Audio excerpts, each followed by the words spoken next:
Bonjour et bienvenue sur cette troisième partie vidéo sur KeePass, la partie tutoriel à proprement parler de cette série. Pour bien commencer, vous allez créer votre base de données en cliquant sur Fichier, Nouvelle ou en utilisant le raccourci CTRL+N ou encore en cliquant sur la première icône à gauche. Choisissez maintenant l'emplacement du fichier de votre base de données. Attention, si vous avez un espace cloud où stocker vos données et que vous synchronisez avec votre PC, n'hésitez pas, il vous permettra d'utiliser votre base de données avec l'ensemble de votre réseau, que ce soit un autre ordinateur, votre tablette ou votre smartphone.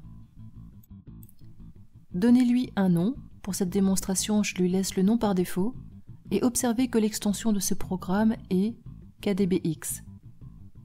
Deuxième étape, choisissez votre mot de passe et choisissez-le bien, car si vous le perdez, pas de retour en arrière. Il doit donc être mémotechnique pour vous et suffisamment long et élaboré pour être difficilement craquable. J'ai prévu une vidéo sur ce sujet, ainsi que comment tester votre mot de passe. À suivre. Choisissez votre mot de passe principal. Vous pouvez vérifier votre saisie en cliquant sur le bouton avec les trois petits points et observer l'estimation que donne KeePass à ce mot de passe. Un clic sur OK et une nouvelle fenêtre vous permet d'intervenir sur les paramètres que je vous invite à laisser par défaut, sauf si vous souhaitez ici rajouter une description qui vous permettra de différencier différentes bases de données. Votre interface. À gauche, une arborescence avec des dossiers créés par défaut que vous pouvez supprimer, qui peuvent comprendre des sous-dossiers auxquels vous donnerez un nom et une icône.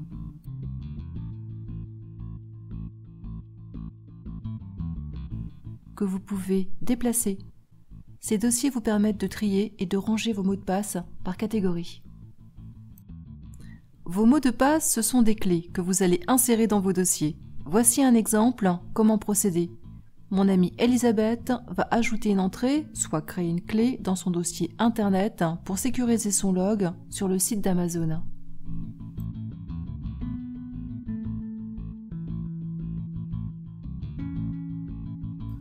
Pour commencer, nous allons donner un titre à cette nouvelle clé, ce qui me semble le plus simple, le nom du site.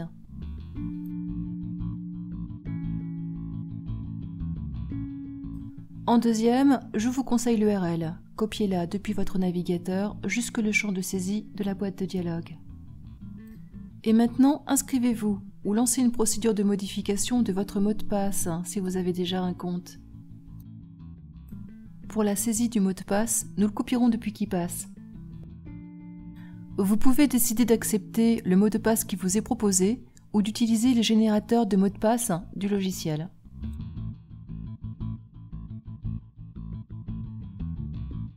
Le générateur vous permet d'intégrer différents types de caractères, complexifiant à souhait votre code et d'en choisir la longueur.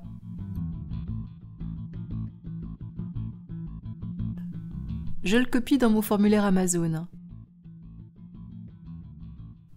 Il ne nous reste plus qu'à le tester. Sachant que le programme peut se connecter à la plupart des sites totalement automatiquement, je renseigne à KeePass dans ma clé le nom d'utilisateur qui compose, avec le mot de passe, mon login complet. Allons-y.